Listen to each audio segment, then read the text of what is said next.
Magandang araw po sa inyong lahat, lalo na sa mga kapwa ko Pilipino sa lahat ng panig ng mundo. Bago tayo mag-umpisa, papakilala lang po ako. Ako po si Sandiro. Isa po akong Pilipino immigrant na naninirahan, namumuhay at naghahanap buhay dito sa Yukon Territory, Canada. So I've been here for about 6 years now, and so far everything's good. And gusto ko lang pong bigyang linaw ang reason as to why I'm uploading this video is primarily because medyo marami na rin po akong napanood na video regarding the Yukon nominee program, and to my perspective o sa aking pananaw, karamihan sa kanila is a bit misleading or lacking some vital information na sana makatutulong at makakapag-guide sa mga Pilipino at ibang lahi na nagnanais na makatungtong o makapanirahan dito sa Canada.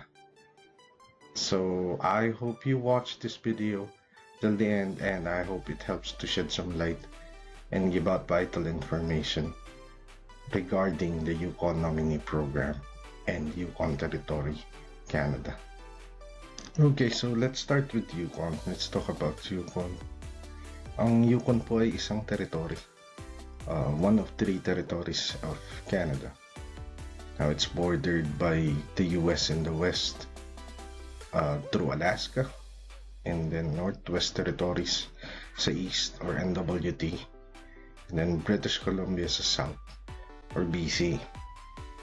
Now Yukon has the landmass of Yukon is about 474,000 plus square kilometers. Ang sentro ng Yukon ay Whitehorse, and it's got 2 cities including Dawson City. That's roughly around 30 municipalities. Ako po ay nasa Watson Lake, right around the border with British Columbia. And the general population at present is about 45,000 for the whole of Yukon. Tapos po, ang weather dito, ang pinakamalamig na inabot in record is about -70. And ang pinakamainit is positive 30. So punta na tayo dun sa main topic natin, which is the Yukon nominee program. Gaya nga nung umpisa, sinabi ko medyo marami na rin tayong napanood na video regarding this program na sa tingin natin ay, o sa tingin ko ay kulang kung hindi man misleading. Merong mga nagke-claim na ito yung pinakamadaling paraan para pumunta dito sa Canada. Meron namang nagke-claim na hindi mo na kailangan ng English test. Meron namang nagke-claim na ang kailangan mo lang is a letter offer from the employer. Hindi ko naman sinasabing mali o kasinungalingan ng mga ito, pero meron pa kasing mas malalim na detalye na kailangan nating maunawaan para magamit natin yung Yukon nominee program as a tool para ma-achieve natin yung pangarap natin makarating sa Canada. So umpisahan natin na alamin kung ano yung Yukon nominee program. Let's start with the policy. Okay. This is a document from the Yukon government website na dinidetalye yung impormasyon at yung purpose kung para saan yung Yukon nominee program. Plain and simple, outright agreement ng Yukon government sa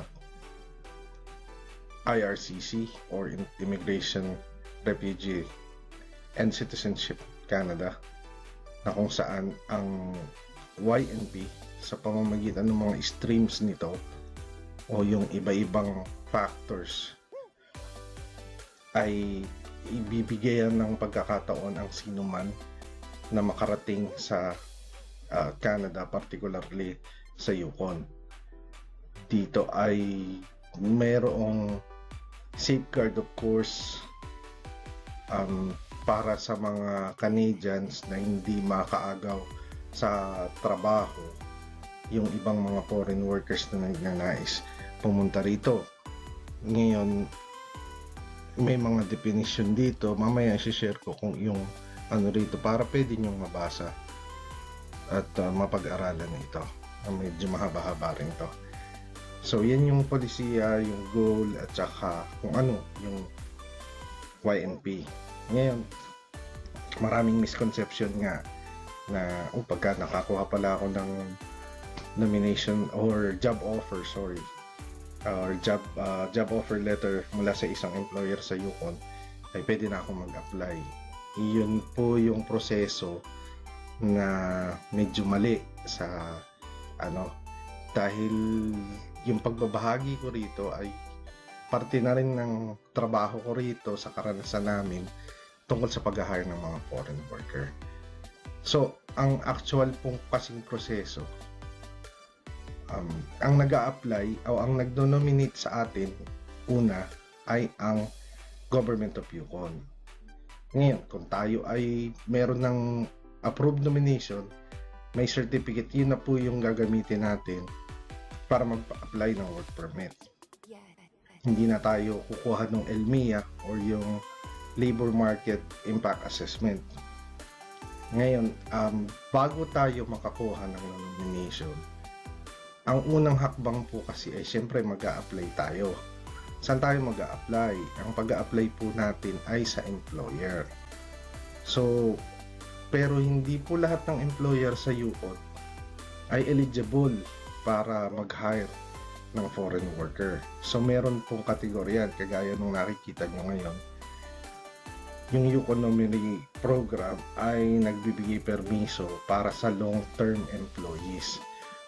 Foreign workers po, yung tinatawag na nominees ay nino-nominate to work under the Yukon Nominee Program sa pamamagitan po ng employer. So una, kailangan yung employer eligible siya na mag-hire ng foreign worker. So marami po iyan, ayan po yung qualifications ng employer. Kailangan ganito, permanent resident siya ng Canada, marami pong tinatanong o nire-require sa parte ng employer bago siya makapag-hire. Tapos po pangalawa, pagka po tayo nakapag-apply na sa employer, ang susundin naman po natin ay kung ano yung mga streams na dun sa ating ina-applyan para makita natin kung ano yung mga kailangan nating ihanda o ipresenta para maging katanggap-tanggap tayo sa employer. Doon po tungkol sa English test. Okay, dito po, ayan po, makikita ninyo, take a language training. If you don't speak English or French, you should take a language training. So, kung kayo naman, siyempre po tayong Pilipino, nagsasalita naman tayong English, but we need to present a proof na tayo ay may kakayanan sa English. Yan ako nga po pumapasok yung mga English test gaya ng IELTS at saka CELPIP. Ngayon po, yung pagkuha po ng exam na yun, alinman doon ang inyong pipiliin, iyan po ay may kaukulang level o grade, kumbaga, para tayo ay makapasa doon sa trabahong ating ina-applyan. So, ang maisasuggest ko po sa inyo, una po, ang basihan kasi nito ay yung tinatawag nilang NOC o yung National Occupational Classification. So, depende sa kung ano. Halimbawa po dito, okay, i-search nyo po kung anong trabaho ang papasukan ninyo. Pwede po yan by job title, pwede rin yan by NOC code. Kung sa akin, sa karanasan ko po, by job title. Kasi hindi naman natin kabisado kung ano yung code ng job title ngayon. So, kagaya nito, halimbawa, light duty cleaner. Yung light duty cleaner po, ito po yung housekeeping personnel. So kung mag-a-apply tayo, titingnan natin yan. Tapos dito, makikita natin, ayan po, may unit group siya, may occupancy category siya, or occupational category. Tapos may skill level po siya, D. Tapos kung ano yon. Ngayon, kung doon sa skill level po, tingnan natin dito. Yan. Ito po yung mga skill level. Skill level A, B, C, and D. So, ito naman din po yung kung nakalagay kung ano yung kinakailangan natin para mag-apply doon. Halimbawa, nakita po natin na ang light duty cleaner ay level D. So, makikita nyo po dyan, short work demonstration or on-the-job training or no formal education requirements. So, doon po sa short work demonstration, minimum po ito 6 months to 1 year job experience. Tapos no formal education requirements, high school graduate po, pwede po tayong mag-apply. So, yan po yung isa sa klase ng trabaho na o pamamaraan kung paanong nating makakamit yung pag-a-apply doon sa trabaho na gusto nating applyan. Ngayon po, dito po, ito mismo yung mga eligibility na kailangan. Una po, yung sa employer, ano po yung requirements para nga makakuha sila. Tapos po, may mga dokumento rin silang ipapasa. Tapos meron ding mga joint documents between applicant at saka employer. Diyan na po papasok yung job offer. Okay? Yung job offer letter. Yung kontrata kung kayo yung magkasundo dun sa offer sa inyo. Pag yan po lahat na yan, attachment po yan ng inyong application.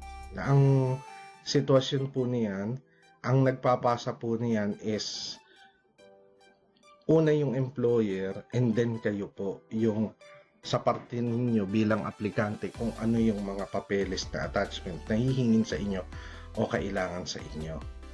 Okay, ito po yung requirements ng foreign nationals. So dito po makikita ninyo sa educational at work experience po, kailangan yung masatisfy yung requirements as per criteria po nung National Occupational Classification o yung NO na tinignan natin kanina. Doon nga po makikita ninyo kung ano yung kailangan ninyo. Tapos po, yung proof of education po o yung credentials. Okay, meron po kasi iyang counter verification dito. So, ibig sabihin, kung kayo ay graduate ng kung anumang kurso ng kung ilang taon, ipadadala po dito yung papel yan, i-verify po yan, una sa lahat, and then ibabangga po iyan o imamatch iyan doon sa Canadian standards. So hindi po porke tayo may pinagtapusan sa Pilipinas, say kahit na anong kurso, yun na rin yung magagamit ninyo dito sa inyong pagpunta at pagtatrabaho rito. Kasi po alam naman natin na nung dati sa atin, ang high school natin hanggang lang yan, hanggang 4 years lang ng high school. Sa ngayon, sumabay na ang Pilipinas, meron na tayong K-12. Kasi dito, yung high school graduate, dati pa, kagaya ko, yung high school ko, although graduate ako on Philippine standards, dito bumabagsak as grade 10 lang yung high school ko. So, you're missing out on some years in school. So, doon nila ibabase yung iyong qualification. Canadian standards palagi. Okay, dito po makikita ninyo, ayan, foreign workers who are seeking employment dito po sa skilled worker category. Okay, skill level A. Kailangan po dito may minimum scores kayo in each category. Reading, writing, listening, speaking. Ito naman pong 4 na kategorya ng examen na to. Ito rin po yung ginagamit sa CELPIP or maging sa IELTS. Dito po tinutukoy kung 4 lang ba ang kailangan mo, 7 lang ba ang kailangan mo, kung ganun din sa skilled worker. So, depende sa trabaho ang pina-applyan ninyo, doon nyo rin makikita kung anong score yung kailangan nyo. Halimbawa po yung light duty cleaner po, ang minimum po niyan is 4. You have to have 4 average score in each of the category. Hindi po lahatan ha. Ibig pong sabihin, kada kategorya po.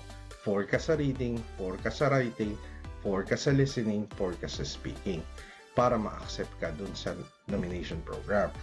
Kung 4, 3, 4, and then 5, kahit mag-general average ka ng 8, hindi po counted yun. Per category po, kailangan tayo may score base po doon sa requirement, sa criteria. So, yun po yung paglilinaw natin. So, sa kabuuan po, ang proseso, mag-uumpisa po sa employer, mag-a-apply kayo, pag kayo'y natanggap, or magpo-post muna ang employer na hiring sila, and then you'd apply. Pag naka-apply ka, pag pasado ka sa employer, the employer will contact the Yukon government to apply for a nomination para sa inyo. Okay. Tapos po, pag na-verify ng Yukon government yun, and na-approve nila iyon, which goes both ways nga po pala, aalamin nila kung talaga bang may pangangailangan ng employer bago nila aprubahan. At kung wala bang Canadian or permanent resident ng Canada, meaning ano po iyon, mga immigrants na residente na rito, ang masasagasaan sa pag-hire ninyo, meaning hindi nyo sila maaagawan ng trabaho. So, the employer needs to show proof na wala silang makakaagaw, o wala kayong makakaagaw doon sa pag-a-apply ninyo. Pagka po nagkaganoon and all process goes well at na-issuean kayo ng approval via the certificate, nun pa lang po kayo mag-a-apply ng inyong work permit. Pauna lang po, dun po sa mga pamilyado, if you are applying for a Yukon nomination and you get approved, ang eventuality po noon, maging ang inyong pamilya ay kasama nyo nang makakapunta rito, provided na kumpleto rin yung papeles nila. Ngayon, kung ano yung papeles na kailangan nila, syempre kailangan din dyan ng passport, at saka kung ano pa yung mga current status nila, kung mga bata o inyong may asawa, yung inyong asawa. So, kailangan nyo rin pong ipaghandaan yun. Tapos po, yung sa bata naman, sa ngayon ang polisiya is if your children are below the age of 21, kasama po sila. Kasi once you get here, you're given 6 months to apply for permanent residency. So sa loob ng 6 na buwan, simula sa araw ng pagdating mo sa Canada, sa pag-uumpisa mo ng iyong trabaho, kailangan asikasuhin mo yung application mo for PR or permanent residency. And once approved, kailangan kumpleto papeles ng ano mo. Una sa lahat, hindi rin po kasi ma-approve pagka hindi kumpleto papeles ng inyong pamilya, because once you become a permanent resident, pati po pamilya ninyo, immediate family po, asawa, mga anak, kayo po ay lahat ay magiging permanent residents. Ngayon may issue rin naman ng paano kung mag-a-apply ako tapos hindi ko muna gustong isama yung pamilya nyo. Depende po iyan din sa usapan niyo ng inyong employer. Pwede naman po talaga iyon. Kasi meron din po kasing income bracket by which ginagauge naman ng CIC o ng immigration at saka ng yung government kung kaya nyo bang suportahan yung pamilya ninyo while they're here. May mga, alimbawa po, a family, sa tanda ko, like mag-asawa plus 2 kids, you have to have an annual income of roughly around $45,000 annually. Ngayon, kung ikaw lang ang nagtatrabaho, at medyo mababang posisyon yung grinab mo para makapunta rito, posibleng ang hindi mo kayanin. So, hindi agad ma-approve yung pamilya natin na pumunta rito.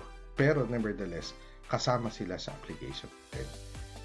Kaya po, yun po yung mga requisitos at ilang detalye na kailangan natin malaman. Kasi po, dito, maging sa kumpanyang pinapasukan ko, we've been receiving a lot of calls and emails, not only from the Philippines, meron pang mga ibang lugar at bansa na mag-a-apply sila and they're requesting for just a simple job offer letter at sasabihin nila, I just need it para makapag-apply ako ng Yuko nominee. No, that would not be the case. The employer, kasi pagdating nyo rin po, it's an agreement, it's a tripartite agreement between you, the government, and the employer, na meron kayong pipirmahan na kayo ay may kasunduan with regards to the rules and regulations of the nomination program, para at hinihingi rin po yan ng CIC para proof na you'll be staying in Yukon and you're gonna do your best to be part of the community and help out in the economics of the territory. So yun po yung mga basics lang na gusto ko lang linawin, para lang nga po hindi tayo maligaw at sana nakatulong. And kung may tanong kayo, you could drop me a message and I'll try to help out as much as I can. Pero yun nga po, putting things into perspective lang po, na yun po yung dapat, yun po yung kailangan. At kasi meron akong nabalitaan, a friend of mine from the Philippines said that meron silang in-applyan. Una sa lahat, wala kasi pong naman talagang recruitment agency dito. Okay? Although meron na masasabi natin, but the work, the procedure of the application mainly relies on between the employer and you. So, meron po consultancy agency na, i-assess namin ang inyong qualifications and then, sige, apply ka. Sad to say, yung iba, hihinga ng pera, ganyan, and it would drag for so long a time until, yun nga, wala ring mangyari. Kasi nga, it's not the proper procedure. Yun lang po, sayang po kasi yung perang pinaghirapan natin. Kung maloloko lang tayo, o mabubulag tayo ng mga pangako na walang batayan at walang katotohanan. So, salamat po sa inyo. Till next time. God bless.